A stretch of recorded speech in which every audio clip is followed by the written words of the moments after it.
The night was still, a hollow quiet that only the dead can bring. But when I took that first step into the funeral home, I had no idea I was crossing a line between the living and the forgotten. It wasn't supposed to be like this. I thought it was just a job, a way to make ends meet. Little did I know, every corner of this place held a secret, and every shadow seemed to hide a darker truth. At first glance, it seemed like any other funeral home, a place for families to say goodbye, a solemn and respectful place.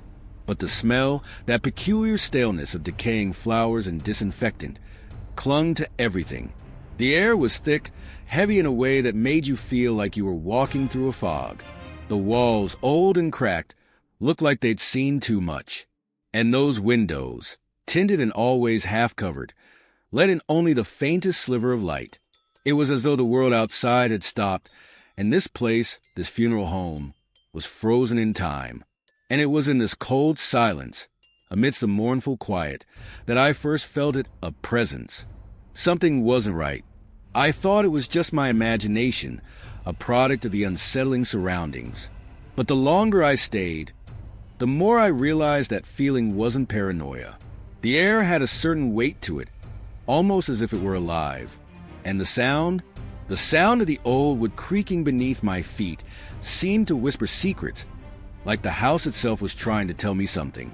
I tried to brush it off, telling myself it was just a natural wear of an old building. But the first night alone in the office was when I really started to question everything. The office itself was small, tucked away in a back corner of the building. The flickering fluorescent light above buzzed incessantly, casting long shadows that stretched across the room. There was a desk, a simple wooden thing, and behind it, a single chair. It was bare, save for a few brochures about grief counseling and a guest book with names I didn't recognize. The clock ticked loudly, the seconds stretching longer as I sat there waiting. The faint hum of the refrigeration unit in the next room was the only sound, almost a constant reminder of the bodies stored just behind the thin walls. I couldn't help but glance toward the door that led to the cold storage room, a place I had been warned never to go. It was then that I noticed the rules. A small plaque near the desk, barely visible unless you were looking for it, caught my eye. It read, Rule number 1, never leave the front desk after dark. At first, I thought it was just an odd precaution, something to keep employees from wandering the halls during the night shift. But the longer I stayed, the more I realized this was no ordinary rule. It was the first of many, each stranger and more disturbing than the last. I remember thinking I'd be fine. It was just a job, after all. But the moment I stepped away from the desk that night, I felt it. The temperature dropped.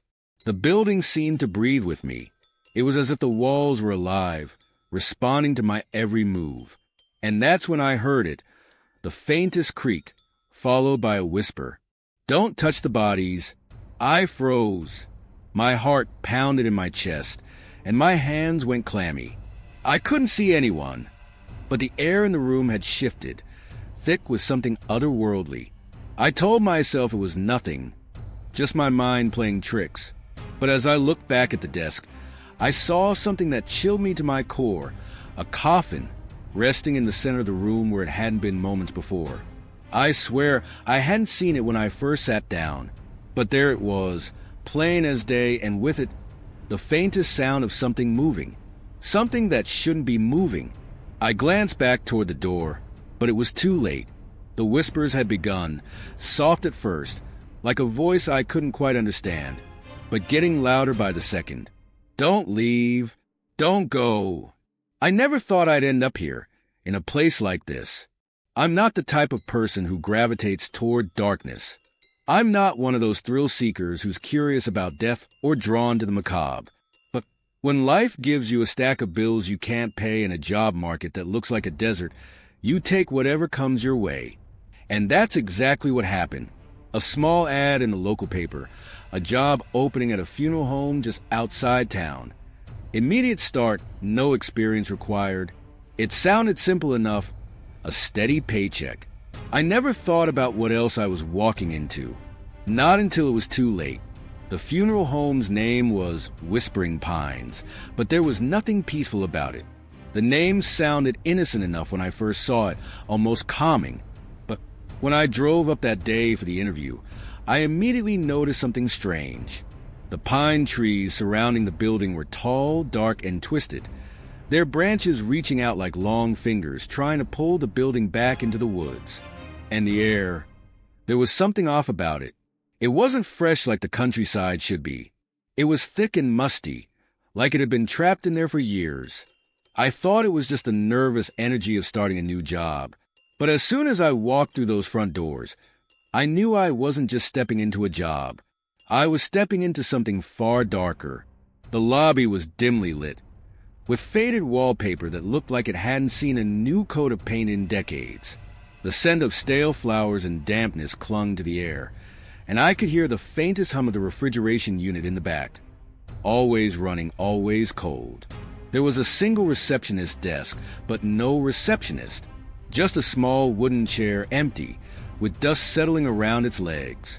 It was strange. Too strange. The building felt abandoned in some way, though I knew it wasn't. The walls were decorated with paintings of mourners, of people in black suits looking somber, eyes lowered in grief. Yet, there was something off about the people in those paintings. Their eyes seemed to follow me, the shadows beneath their lids too dark, too knowing, as if they knew the place wasn't just for the dead, but for something else. When I first met Mrs. Hargrove, the woman who'd hired me, I thought she was harmless enough. She was an older woman, thin, with silver hair pulled tightly into a bun. Her eyes were sharp, piercing. They had an almost unnerving intensity about them, though she always wore a kind smile. She led me down a long corridor to the back of the funeral home, her heels clicking against the hardwood floor. She never said much, except for the occasional "be careful" or "make sure you follow the rules." The hallways felt endless. The floors creaked with every step we took, as though the house itself were breathing, shifting beneath us. There was an unsettling silence that hung in the air, broken only by the occasional rattle of a distant door or the faint murmur of voices I couldn't quite place. When we finally reached the office where I'd be working, I couldn't help but notice how the temperature dropped. It was as if the air in that part of the building was colder than everywhere else, thick, almost like it was holding its breath. Mrs. Hargrove didn't seem to notice, but I shivered anyway. She turned to me, her voice soft but firm. "This is where you'll be working, dear. The front desk. The rules are simple, but you must follow them carefully. We have had incidents in the past, and we do not take chances here." I nodded, trying to mask the uneasy feeling settling in my chest. She gave me a thin smile before turning to leave, but just before she walked out the door, she paused.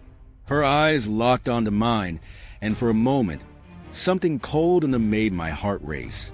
She said, "Remember, the dead don't like to be disturbed, and neither do we." Her words lingered long after she was gone, echoing like a warning bell in my mind. But I pushed it aside, thinking she was old-fashioned and maybe a little eccentric. There was no way I would let my imagination get the best of me. Not now. I spent the first few days settling into the routine, answering phones, filing paperwork, and greeting families who came in to arrange funeral services. It was all so normal on the surface. It seemed like any other job, but even then, I started to notice the oddities. Small things at first. A door that would creak open on its own when I was alone despite no one being nearby. I heard footsteps in the hallway when I knew no one was around. A cold draft seemed to come from nowhere, chilling my skin even in the middle of summer. But it wasn't until the third day that I learned the first rule. It happened just after sunset when the light outside had turned that strange, dim shade of twilight. I was sitting at the front desk, waiting for the next family to arrive, when I heard Mrs. Hargrove's voice again, soft and low, from just behind me. "Rule number 1, she said, almost blending into the shadows. "Never leave the front desk after dark." I turned to look at her, but she was already walking away, her heels clicking against the floor. She didn't say another word, but the way she said it, the urgency in her voice, I couldn't ignore it. I initially chalked it up to superstition, something they did to keep employees safe. But it was clear now, something was off about this place. That night, as the last of the families left, I sat at the front desk, alone again, the sound of my breathing the only thing breaking the silence. The building felt different after dark, heavier, more oppressive. Every floorboard that creaked under my weight seemed to echo throughout the halls. It was almost as if the house was alive, listening, waiting for something. I wasn't sure if my mind was playing tricks or if the shadows did seem to move when I wasn't looking. I glanced at the clock. It was a little after 9 p.m., and I was ready to leave. But just as I stood up to gather my things, I remembered the first rule, Mrs. Hargrove's warning. Never leave the front desk after dark. The words lingered in my mind like a curse. Why would they need a rule like that? What could happen if I just left? I glanced down the long hallway, the dark corridor stretching into the unknown. It seemed harmless, but the longer I stood there, the more a deep, gnawing feeling began growing in my stomach pit. Beyond the eerie quiet and stale air, something was off about this place. A sense of dread crawled under my skin, as though the building warned me not to leave. I looked back at the front door leading to the outside world. The light outside, though dim, still shone faintly through the frosted glass. I felt a strange pull toward it, a need to escape, to get away from the oppressive weight of this place. But as I reached for the door handle, I heard it, the unmistakable sound of a door creaking open in the hallway behind me. My heart stopped. It wasn't a faint sound. It was clear and deliberate, the soft but unmistakable groan of wood against wood, followed by the shuffle of footsteps. But when I turned around, nothing was there, just an empty hallway cloaked in shadows. The footsteps had stopped, but the silence that followed felt even worse. The air grew colder, and the temperature in the room seemed to drop several degrees. I slowly turned back toward the desk. Maybe I was just tired. Maybe my mind was playing tricks on me. But I couldn't shake the feeling that something was wrong. Something was watching me. I didn't leave. Instead, I sat back down, trying to shake the cold chill that had taken over my body. I reminded myself that it was just the building settling, just the way old structures behaved. But the more I sat there, the more the weight of the rule pressed on me. The more my thoughts became consumed. Never leave the front desk after dark. What would happen if I broke that rule? What was out there, in the shadows, waiting for me? I glanced at the clock again. It was nearly 10 p.m. At that moment, I felt something shift in the air, a presence. It was as if the room had suddenly gotten smaller and tighter, and I couldn't breathe. The refrigerator's hum in the back room became louder, more pronounced, as though mocking my every move. Then came the soft scrape of something metal, something heavy being dragged across the floor. It was coming from the back. I stood up, my legs unsteady, and walked toward the sound.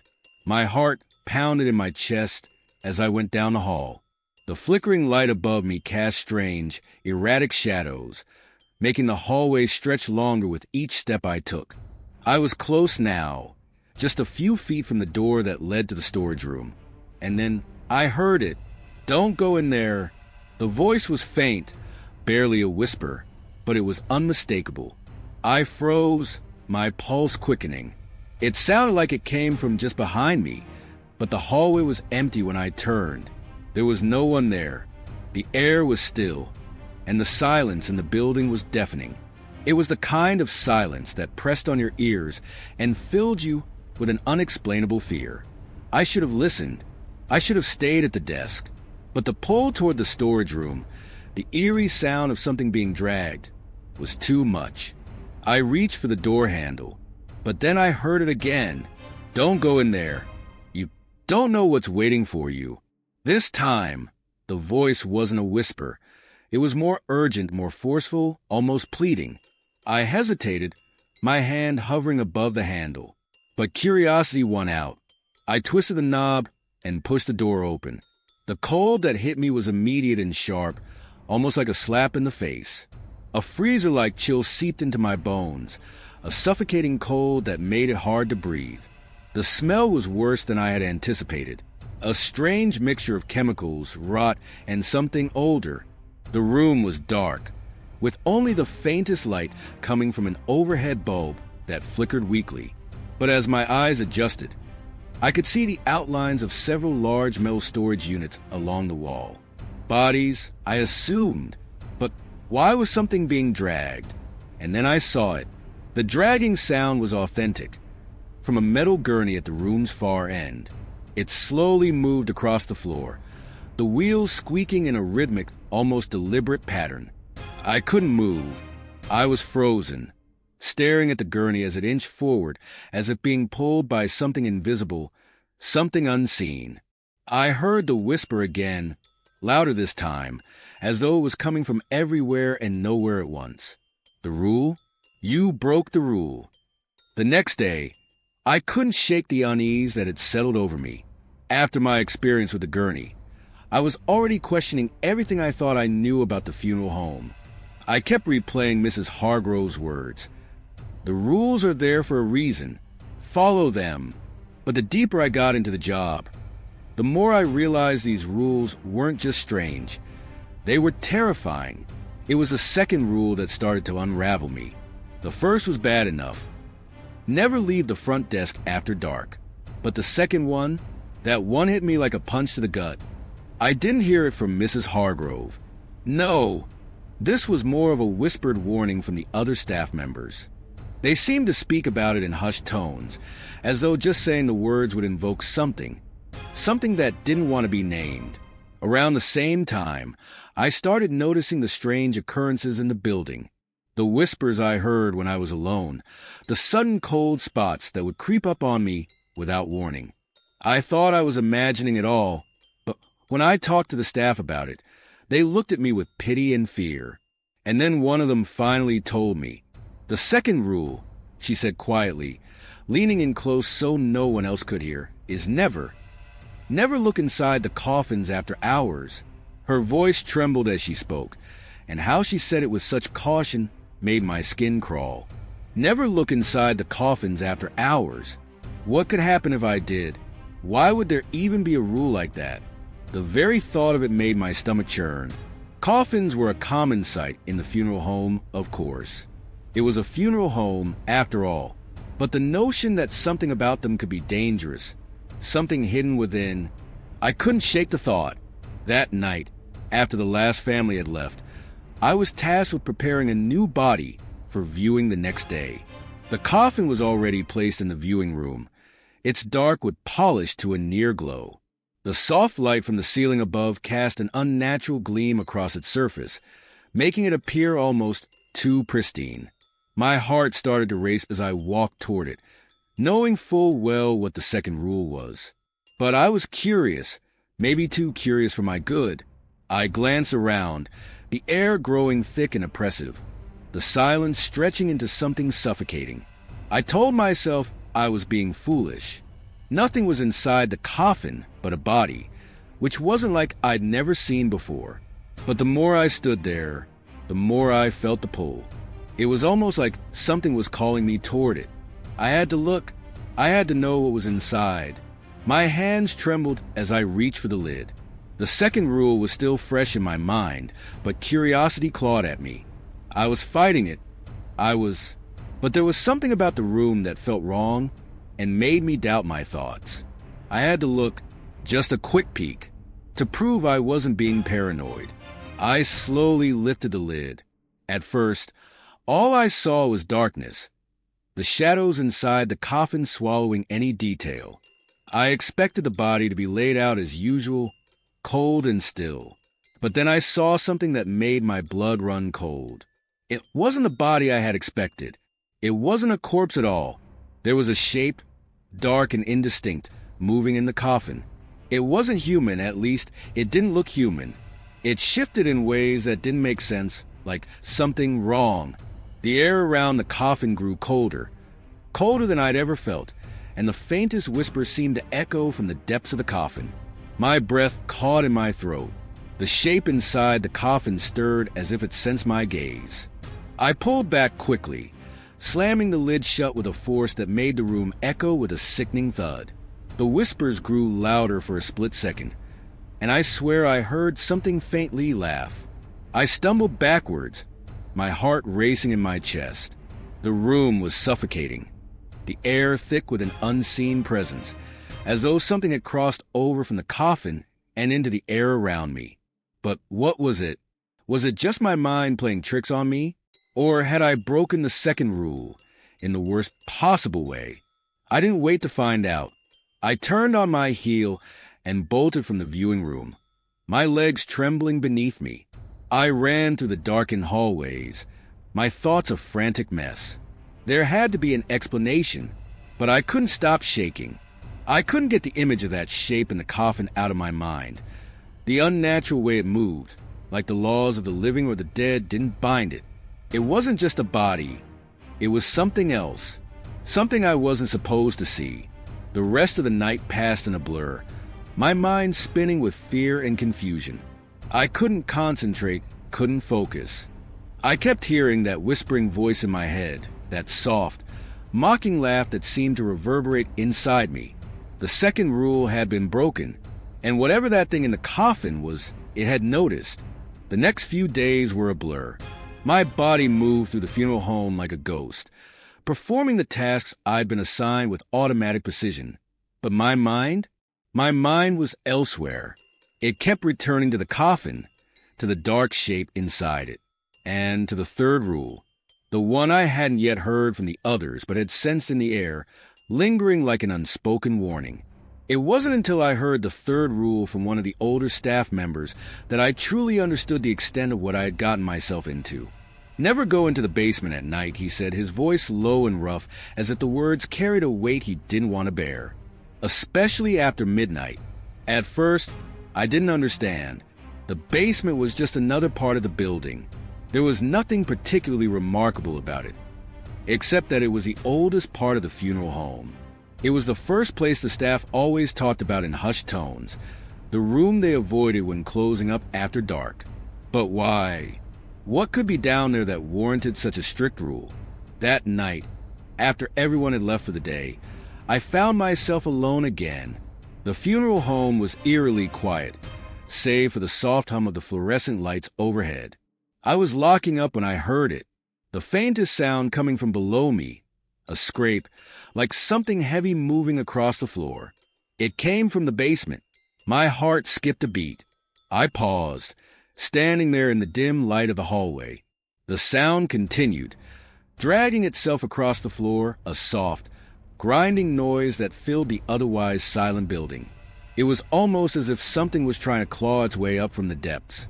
I couldn't ignore it. The sound seemed to pull me, urging me to investigate. It was a compulsion, one I couldn't shake. I knew about the third rule. I had heard the warnings, but curiosity, the same kind that had almost gotten me into trouble before, was too intense.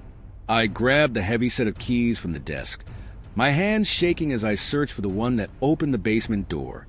The key turned with a loud click, and I stepped into the darkened hallway leading down the stairs. The air grew noticeably colder the further I descended. It wasn't just a chill. It was something else that felt wrong. The stairs creaked beneath my feet as I made my way down, each step a reminder of how ancient this part of the building was. The basement smelled of mildew and something far older. The stone walls were damp, and the floor was slick with moisture, as if it were always trying to push the very earth out of the building. The deeper I went, the stronger the oppressive feeling grew, a sense of being watched, like eyes were upon me from every corner of the dark. I stood still when I reached the bottom, letting my eyes adjust to the dim light from a single, flickering bulb hanging overhead. The room was large, with old wooden crates and boxes stacked in neat piles. But the center of the room was where the absolute horror began. In the middle of the floor was a large, blackened altar-like table. Something was placed on top of it, though I couldn't see it yet. The scraping noise continued, louder now. It was unmistakable, and it was coming from beneath the table. My breath caught in my throat as I cautiously approached. my heart pounding. I knew I shouldn't be here. I knew I was violating the rule. But my feet moved on their own, drawn toward the sound.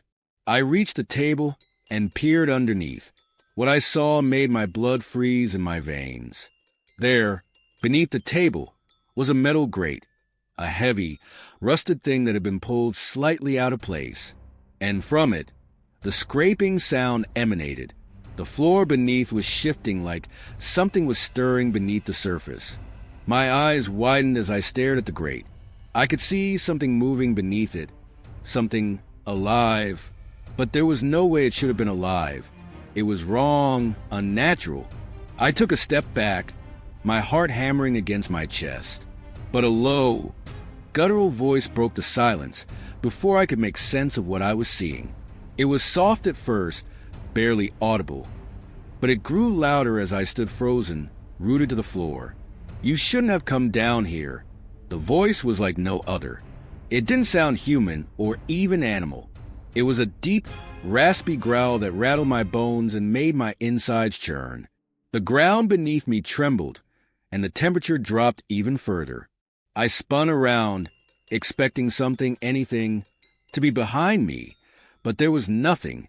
The basement was empty, except for the table, the scratching noise, and that thing beneath the floor. I didn't wait to find out what would happen next. My body moved before my mind could even register it, and I bolted up the stairs, slamming the basement door shut behind me. My breath was ragged, my pulse racing, but I knew one thing.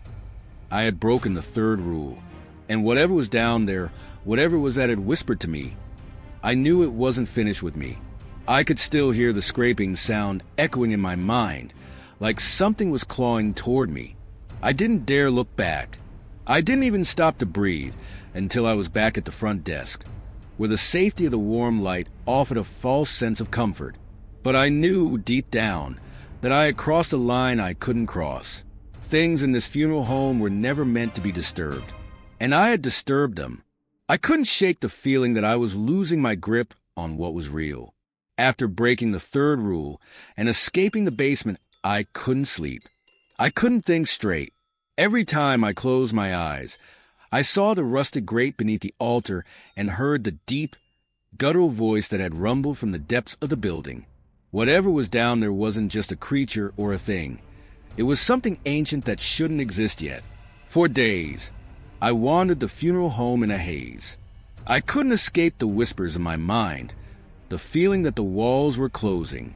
Every corner seemed to harbor something watching, waiting. The staff seemed to know more than they let on, and I was starting to realize they were in on it, whatever it was. They weren't afraid of the building or its rules like I was. They were serving it, and I was just another pawn in its game. I had to know the truth. I couldn't live like this anymore, caught in the fog of fear and confusion. So I went looking for answers, not caring if I was crossing a line anymore. I had already crossed so many. There was no turning back. The old caretaker, the one who had warned me about the basement, finally broke. I found him sitting in his usual chair by the window in the staff room. He looked like he had seen too much. His face was gaunt and pale, with hollow eyes that seemed to look right through me. When I asked him about the funeral home rules and things I had seen, he hesitated for a long moment. Then he leaned in close, his voice barely a whisper, as though speaking the truth would somehow summon something. "You're not supposed to know," he said, his voice trembling. "But I guess it's too late for that now. The truth is that the funeral home is a doorway to something that doesn't belong here." My heart skipped a beat. A doorway? What the hell was he talking about? I pushed him for more answers, but he didn't look at me anymore. He was staring at something far beyond me, something in the distance that I couldn't see. He kept talking as if in a trance. "The basement," he muttered, his eyes wide with terror. "It's where they keep them. The things that need to be kept hidden. The rules, they keep everything in check, but something's been changing. Something's been getting stronger." I couldn't breathe. My pulse pounded in my ears. The words made no sense, but somehow they felt true. They felt real. I had to know more. I returned to the basement that night, determined to find the answers. The door creaked open, and the cold air hit me again, more suffocating than ever. But I wasn't afraid this time, not the same way I had been. I had to know the truth. If it were down there, I would face it. I descended the stairs again, each step a drumbeat of dread in my chest. The temperature seemed to drop even lower as I approached the altar. The scraping sound that had haunted me before was gone. In its place was a thick, unnatural silence. I stood before the altar, feeling something shift in the air around me. My breath caught as I reached out to touch the table. When my hand made contact, a low, vibrating hum filled the room, almost like a warning. And then I saw it. Something was moving beneath the floor. I had thought the grate was where the danger lay, but I was wrong. The threat wasn't beneath the floor. It was already inside the building. It was inside the walls, in the very foundation itself. Suddenly, a crack appeared in the wall behind the altar, a jagged line that tore through the stone like paper. Something began to emerge from that crack, a black, swirling mist that seemed to pulse with life. It twisted and writhed like a living thing trying to escape the prison it had been kept in for so long. My mind screamed at me to run, to get out of there, but I couldn't move. The mist beckoned me, like a siren, calling me toward the edge of a cliff. And then, from the mist, came a voice. It wasn't the growl I had heard in the basement before. This voice was soft, soothing, yet utterly chilling. "You should have left when you had the chance," it whispered. "But now you're part of the game, and there's no way out." The ground trembled beneath me, and the mist grew thicker, swirling around me like a dark, suffocating cloud. I wanted to scream, to run, but my legs wouldn't move. It was as if the mist had rooted me to the spot, like invisible hands were holding me. And that's when I understood. The funeral home wasn't just a place where the dead were kept. It was feeding on them. It was a place where the living and the dead were connected by a power older than time. It was a doorway, not just to the basement, but to something far darker, waiting for years to break free. I was trapped. The rules had been set for a reason, to keep everything contained. But I had already broken them, and now there was no going back. The mist swirled around me, and I could feel it wrapping around my body, pulling me in. The truth was worse than I had ever imagined. I wasn't just a witness. I was a part of it now. The funeral home wasn't just a building. It was a living entity, a thing that had been feeding off the souls of the dead for centuries, a place where the boundary between life and death had long been blurred. And now, it wanted me, too. I could feel the funeral home tightening around me. It wasn't just a building anymore. It was alive. The walls pulsed as if the heart of the place was beating with a dark, ancient rhythm. The mist had engulfed me, swirling in every corner, suffocating every breath I tried to take. The voice that had spoken from the darkness had become louder, more apparent, as though it was now inside my mind, its presence inescapable. "You should have stayed away," it whispered again, its tone dripping with malevolence. "But you came looking for answers, and now you'll be the answer." The ground beneath me trembled, and the air grew thick with something terrible that shouldn't exist. I looked around, my heart racing, desperate for a way out, but the basement had changed. The altar-like table was gone, replaced by a massive, gaping hole in the center of the floor. The mist poured forth from it, writhing and twisting like a serpent, its black tendrils reaching up as though calling to me. I stepped back, but the basement walls closed in, the door at the top of the stairs gone as though it had never existed. I was trapped. There was no escape. The voice laughed, and a low, rumbling sound echoed through my skull. "You were never meant to leave." It said a cold promise that made my skin crawl. I tried to scream, but my throat closed up. The mist surrounded me now, a suffocating blanket, and I could feel it pulling at me, dragging me toward the hole. The air turned icy, and my vision blurred as darkness surrounded me. I stumbled, my legs shaking, my mind screaming for escape. but all that awaited me was the abyss beneath the floor. I was close now. I could hear the whispering, not just from the walls, but from the very earth itself. It was as though the ground was speaking to me, urging me forward. The rules, I whispered, the words barely escaping my lips. The rules were supposed to protect us, but there was no protection anymore. The rules had been made for a reason, and I had broken them. I had wandered too far, peeled back too many layers of this nightmare, and now there was no going back. The funeral home was pulling me in, its insatiable hunger for souls never having been so powerful. Suddenly, a figure appeared in the mist. At first, it was a blur, a shadow moving toward me, but then it solidified into something more. It was a figure of an older man, his face wrinkled and pale, his eyes wide open but completely black. No whites, no pupils, just endless darkness. His mouth stretched into a twisted grin, and his hands reached out toward me with fingers that looked far too long and thin. "You think you can escape," he hissed.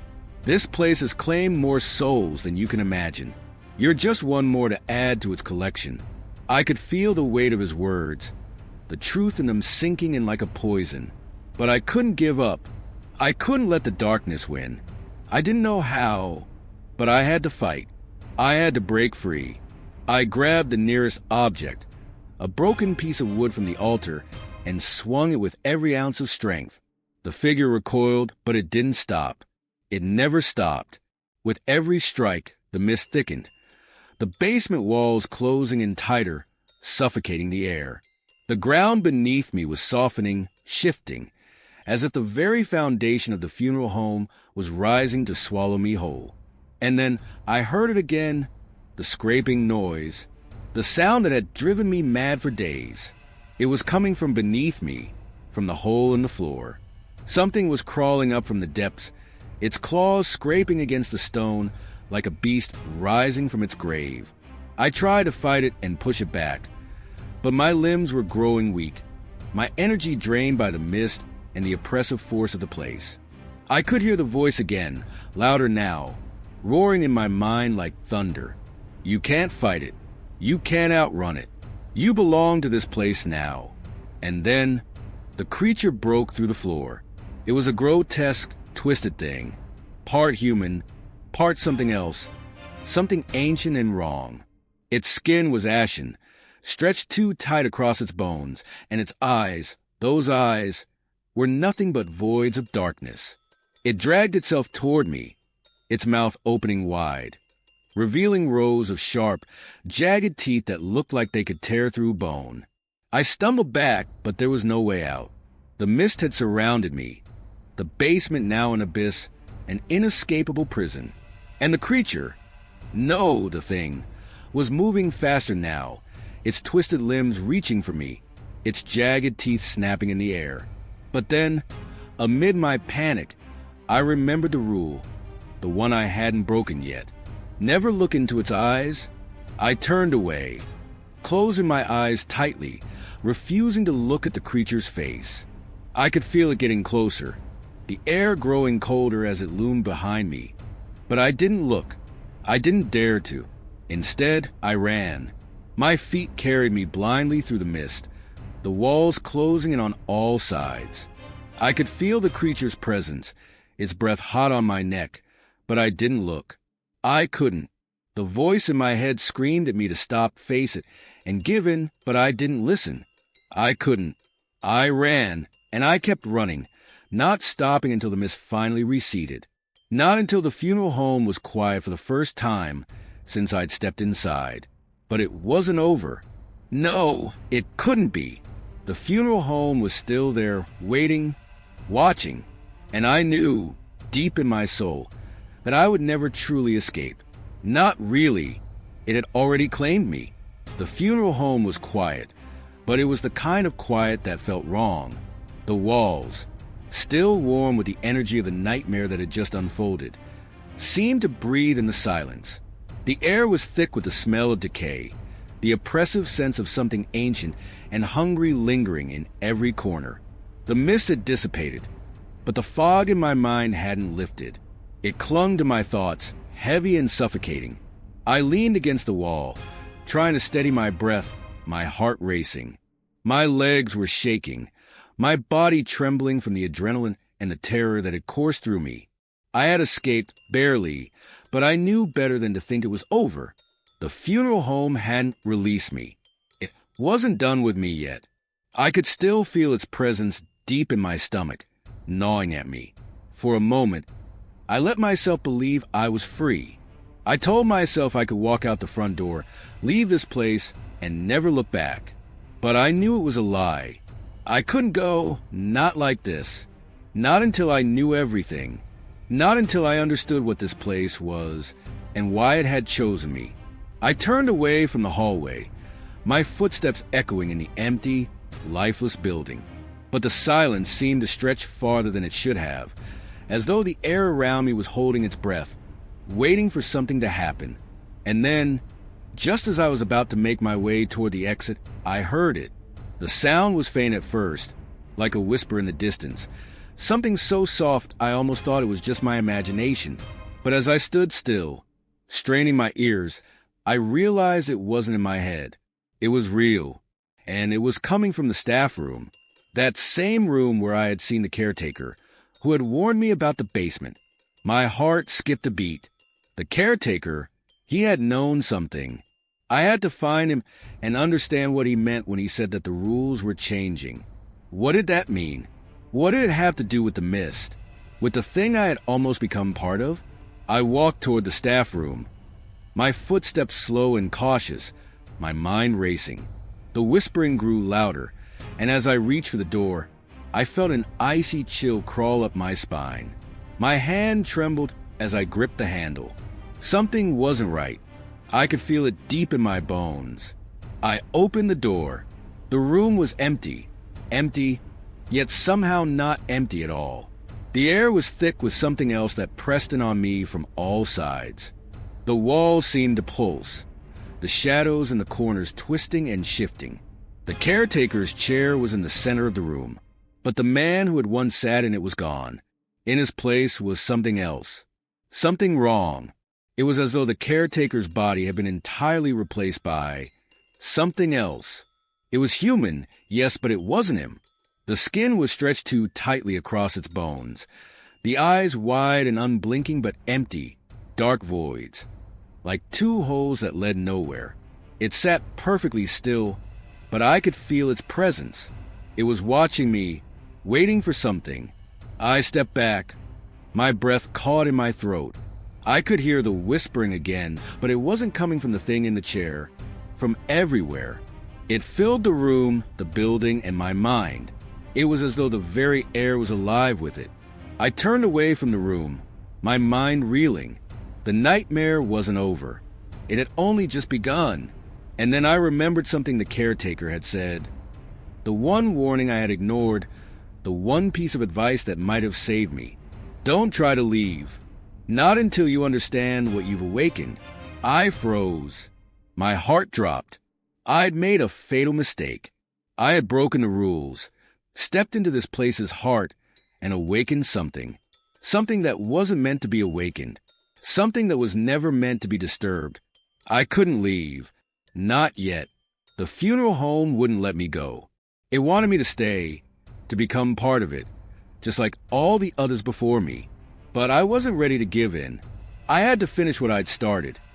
I had to find out the truth, even if it meant facing the thing I had barely escaped. And that's when I heard it again. The scrape of something moving beneath the floor. But this time, it was louder, closer. I turned around and ran toward the exit, but it slammed shut before I could reach the door. The walls shuddered, and the entire building groaned as if it were alive, breathing around me. The mist began to rise once more, and the temperature dropped. The scrape turned into a growl, a deep, guttural sound that seemed to come from the very bowels of the earth. And then, the voice again. This time, it was unmistakable. You can never leave. I backed away, my chest tightening. The walls and floors were closing in on me, folding around me like a trap. I was in it now. The funeral home had me, and there was no way out.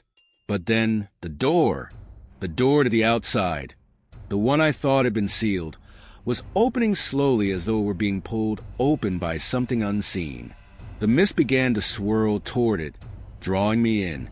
I didn't know if I was seeing things or if I was hallucinating from fear. But I knew one thing. I had no choice. I had to go through that door, no matter what it meant or how much I feared what lay on the other side. The funeral home was a prison, but there was still a chance for freedom. I could feel it. I had to leave before the walls completely closed in. But as I approached the door, I heard one last whisper, a promise. "You'll be back." And with that, I stepped through the door.